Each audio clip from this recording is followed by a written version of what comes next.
a masterclass on editing through the trial of Tyra Banks versus Netflix. The cut that changed everything, Los Angeles, June 2026. A courtroom, not the kind you see on television, no dramatic objections, no gasping witnesses. This is a different kind of trial, the kind where the accused is not a person, but a process, where the crime is not a lie, but a cut. Let me tell you a story about 3 hours and 16 minutes, about what was said and what was made of what was said, about the invisible hand that shapes what you believe, what you feel, what you remember. This is the story of Tyra Banks versus Netflix, but it is also the story of you, of everyone who has ever watched a documentary, scrolled through a feed, or trusted an image. Because here is the truth we have forgotten. The editor is the last person you see, and the first person you trust. Act 1, the interview. Imagine a room. A woman sits in a chair. She is famous, not the kind of famous that comes and goes, but the kind that stays, that becomes part of the cultural vocabulary. She is Tyra Banks. The cameras roll. The interviewer asks questions. For 3 hours and 32 minutes, Tyra speaks. She speaks about the show that made her a household name, about the girls who came through, the dreams they carried, the wounds they hid. She speaks about the controversies, the blackface, the brown face, the cultural appropriation she allowed. She says things she has never said before. I regret things I allowed. I was insensitive. I was blind. She speaks about Shandy Sullivan, a contestant from season 2, about what happened in Milan, about the footage the show aired, a young woman drunk, lost, making choices she would later regret. Tyra remembers it. She remembers how they edited it, how they turned a complicated moment into a simple scandal. She pauses. The interviewer asks, "Did you know she considered what happened to her an assault?" Tyra's face changes. She looks away. She says, "No, I didn't know. No one told me. If Shandy feels that way, I'm devastated. I would never have minimized what she went through. I want her to know. I believe you. I'm sorry, I support you." And she cries. The camera catches it, the tears, the humanity. Imagine 3 hours of this, long, nuanced, complex, a woman looking back at her own history with honesty and regret, the kind of interview you rarely see, the kind of truth that is uncomfortable and redemptive at the same time. Act 2, the edit. Now imagine another room, a dark room, screens glowing. An editor sits at a timeline. She has 3 hours of footage. She needs 16 minutes. This is not a conspiracy. This is a job. A documentary must be compelling. It must tell a story. It must have a beginning, a middle, and an end. It must hold your attention. It must make you feel something. So the editor selects, she cuts, she arranges, she keeps the moments that work, the moments that create tension, the moments that make you lean forward. She cuts the tears, the apologies, the long silences where Tyra thinks before she speaks, the moments that make her human, that complicate the story, that make you wonder if maybe she is not the villain you expected. She keeps 16 minutes. She turns the 3 hours of nuance into 16 minutes of drama. Act 3, the cut to black. Here is the moment that will define this trial. In the documentary, the interviewer asks Tyra about Shandy Sullivan. The footage shows Tyra pausing. She says, and then a cut to black. Screen goes dark. Silence. Then the next sequence begins. The audience does not see what happens next. They do not see Tyra's tears. They do not hear her say, "I'm devastated. I believe her. I support her." They see the pause, the cut, and they fill in the rest. What do they fill in? They fill in a story that was not there. Tyra doesn't care. Tyra is cold. Tyra is a bully who cannot face what she allowed to happen. 16 minutes of interview. But it is not the 16 minutes that matter. It is the one that was made to matter. Act 4, the trial. Tyra Banks sues Netflix. She says they defamed her, not with lies, with cuts. The lawsuit uses a phrase that television has never heard before. Surgical manipulation.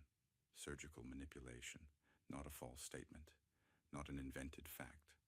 a careful, deliberate arrangement of true things that produces a false impression. The courtroom fills with lawyers. They argue about what she said. They argue about what it meant. They argue about whether a cut to black is an act of journalism or an act of aggression. But the real trial is not in the courtroom. The real trial is in your head, in the head of everyone who watched the documentary and believed what they saw.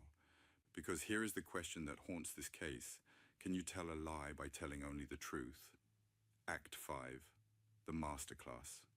Let us pause the story for a moment. Let us bring in the witnesses, not to testify about Tyra Banks, to testify about something bigger, something that is happening to all of us every day, without our permission. First witness, Lev Kuleshov. Kuleshov steps forward. He is a Russian filmmaker from the 1920s. He says, the meaning is not in the image, it is in the relationship between images. He holds up a photograph of a man's face, neutral, without expression. He holds up a photograph of a bowl of soup. Put them together, he says, and you see hunger. He replaces the soup with a coffin. Now you see grief. Same face, same eyes, same lips, different meaning, because the meaning is not in the face, it is in the cut. The courtroom is silent. Netflix did not change Tyra's words. They changed the relationship between them. They put a neutral moment next to a dramatic question. They cut before the tears. They created a meaning that was not in the interview. They created a meaning in the space between the cuts. Second witness, Sergei Eisenstein. Eisenstein is more aggressive. He is a filmmaker who believed every cut is a political act. Of course Netflix is not innocent, he says. No one who cuts is innocent. A cut is a choice, and every choice is a statement. He points to the black screen. This cut says Tyra Banks has nothing to say. This cut says she is guilty. This cut says she does not care. Did Netflix say any of these things? No. Did they choose to say them? Yes. Every cut is a speech, and every speech has a speaker. Who spoke here? Third witness, Christian Metz. Metz speaks softly. He is a semiotician. He studies signs. The problem is not what was said. The problem is what was believed. He explains. When you watch a documentary, you experience an effect of the real. It feels real. It feels true. You don't see the cuts. You don't see the choices. You see the person. You believe the person. Tyra Banks on Netflix looked cold. Why? Because the editing created coldness. But the viewer did not see the editing. The viewer saw Tyra Banks. The documentary did not just tell a story, it manufactured a reality. Fourth witness, Alexander Klug. Klug looks at the lawyers, then at the audience. You are all arguing about truth and lies, but this is not about truth or lies. This is about power. Who had the right to tell Tyra Banks' story? Netflix, the director, the editor? Who decides what 3 hours are relevant? Who decides what 16 minutes survive? The one who edits decides. The one who edits has power. Fifth, witness, George Lakoff. Lakoff draws a diagram on a whiteboard. We don't come to a documentary as blank pages. We come with frames, structures of thought that organize our perception. Tyra Banks is already a frame in your head.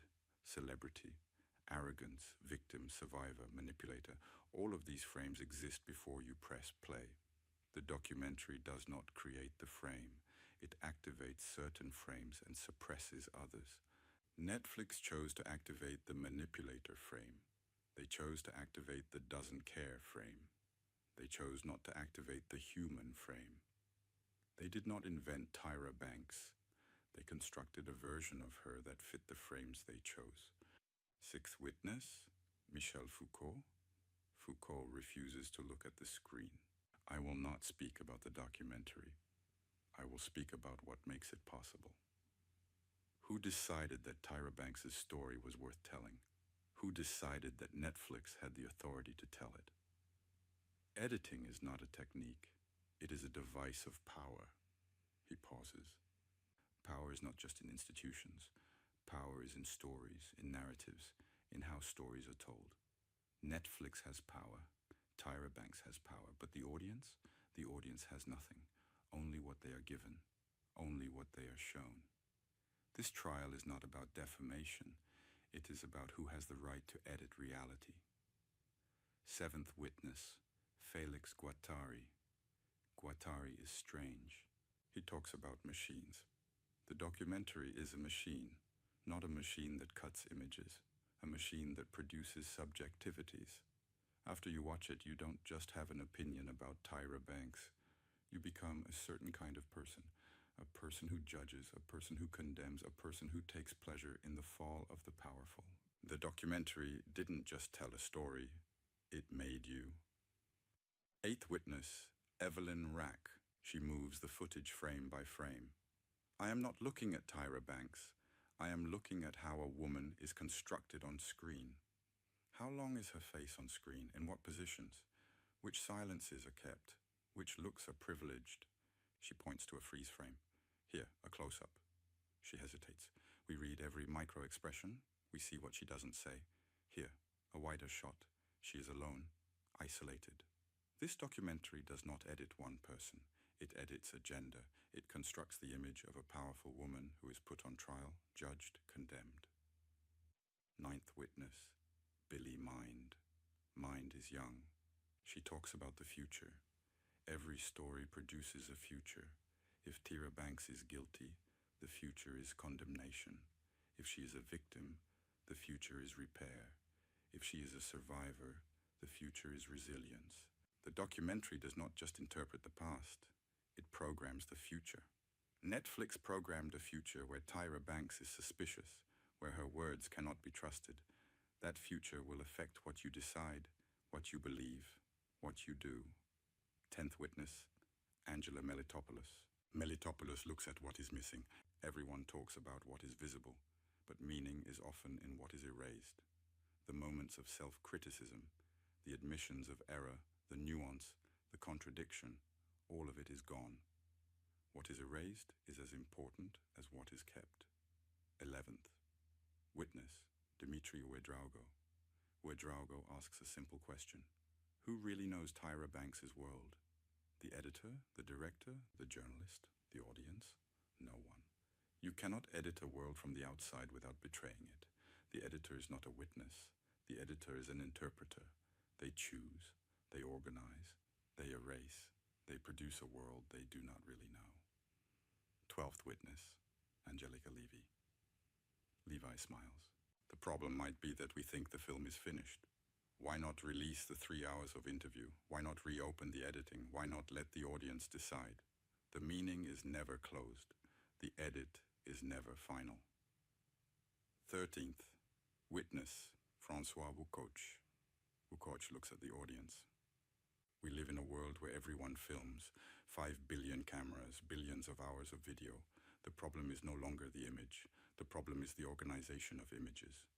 Editing has become a democratic infrastructure. Those who master it have power. Those who don't submit. 14th, witness, Dennis Vetter. Vetter holds up a photograph. Every generation must decide how to show what is dangerous, how to show dictators, terrorists, criminals, how to show without glorifying, without justifying, without producing effects you don't want. The question is no longer can we edit, the question is what effects must we not produce? 15th witness, Jean-Pierre Beccolo. The last witness, a filmmaker from Cameroon. He has been listening to everyone. Now he speaks. The courtroom is tired. 15 witnesses, 15 theories, 15 different verdicts. The judge looks exhausted. He asks, so who is right? And Beccolo answers, everyone. He stands. This trial is looking for a guilty party, but editing is not a crime. Editing is the condition of human existence. He looks at the jury. Since the beginning of this trial, you have edited. You have selected what was important. You have compared. You have connected. You have erased. This is what the human mind does. This is what memory does. This is what consciousness does. Tyra Banks accuses Netflix of editing her interview. But who edits your memory? Who edits your history? Who edits your world? Who edits what you believe, what you love, what you hate, what you are? The judge interrupts. But is Netflix guilty? Piccolo turns. Netflix did what everyone does. They edited. The difference is that they have immense power, an immense audience, an immense impact. And that impact they do not take responsibility for. He looks at the camera. The question is not whether Netflix is guilty. The question is whether we, as a society, accept that private companies edit our reality without control, without transparency, without accountability. The judge asks, so what is the solution? Piccolo pauses. Then he says, teach editing, not as a technique, as a form of citizenship, so that the audience is no longer passive, so that the audience becomes editors of their own reality. Act 6, the verdict. The jury deliberates. The audience at home deliberates. The question hangs in the air, who edits you? The answer is not Netflix. It is not Tyra Banks. It is not the editor who cut the black screen. The answer is you do, or you don't. If you don't understand editing, someone else does. Someone else decides what you see, what you believe, what you feel. Someone else controls the cuts that shape your world. The trial of Tyra Banks is not just about a celebrity and a streaming service. It is about all of us, about the stories we are told and the stories we tell ourselves, about the cuts we see and the cuts we don't. Epilogue, the final cut.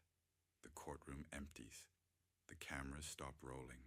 Tyra Banks leaves with her lawyers. Netflix executives leave with theirs. The journalists rush to file their stories. But in a small room, in a corner of the building, an editor sits at a timeline. She has 3 hours of footage. She is making a documentary. She knows that somewhere, someone will watch it and believe it. And she knows that every cut is a choice. Every cut is a responsibility. She looks at the screen, at the images, at the faces, at the silences. She asks herself the question that no editor ever asks, but every editor should. What am I creating? What am I erasing? What am I making people believe? She makes her first cut, and she wonders if someone someday will come to court to ask her, who gave you the right to cut my story? The lesson. This is the story of Tyra Banks and Netflix. But it is also the story of every documentary you will ever watch, every news report, every social media feed, every algorithm that decides what you see. The power is not in the images, the power is in the cuts, and the only way to be free is to learn to see them.